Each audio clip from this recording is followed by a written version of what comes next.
Now let us look at the method of dimensioning. There are two views. View 1 or panel board setout and then the reinforcement setout as well. So let's look at the dimensioning of panel board setout. The first thing to go in is the annotations. So you stick in all the annotations and the dimensions go above that. So the first dimensions to go, if there are penetrations to this side of the panel board setout of view 1, that is that half, then those dimensions must go first. So you can see these dimensions, they are put inside the panel. The reason being there's not enough space. So if there's enough space, put it outside. But if there is crowded and there's not enough space, put it inside the panel. That's one. Then once that is done, then you dimension the metal edges. Again, similar rule. If there is enough space, put it outside. If there's not enough space, you'll be forced to put it inside. Then the next set of dimensions is the set down dimensions. Again, you have to look at availability of space. See, for this line is running through, so instead of putting it to the top, you put it down. But certain set downs don't run all the way.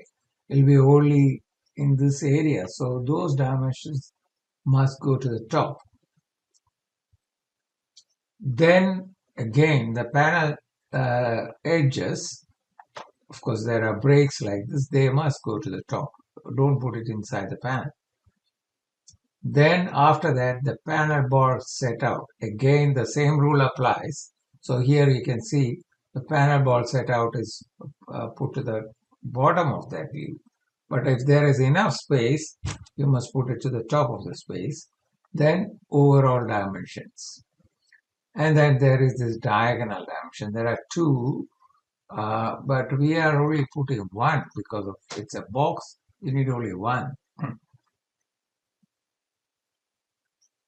Now, when you look at the bottom edge of this panel board setout, again similar, annotations must go first, then panels to the bottom side, not the top side, bottom side, then metal edges if they are present on this side, that one, then again set downs if they are only to this side, the set down should be dimensioned, and the panel edges, if there are panel edges in this side, that should be dimensioned to this side. You have to also look at what is the available space. Sometimes you have to stick the dimensions inside.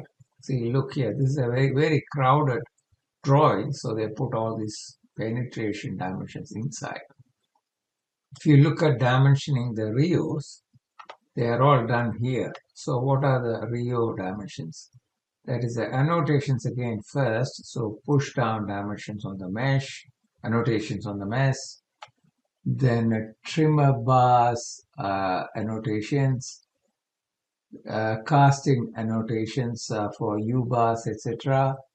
Then Rio spacing, you can see here U-bar, splice bar, Rio spacing. You can see then truss dimensions, truss annotation, then the crank bar annotations, then all these section tags. You can see there are no section tags here. All the section tags are here.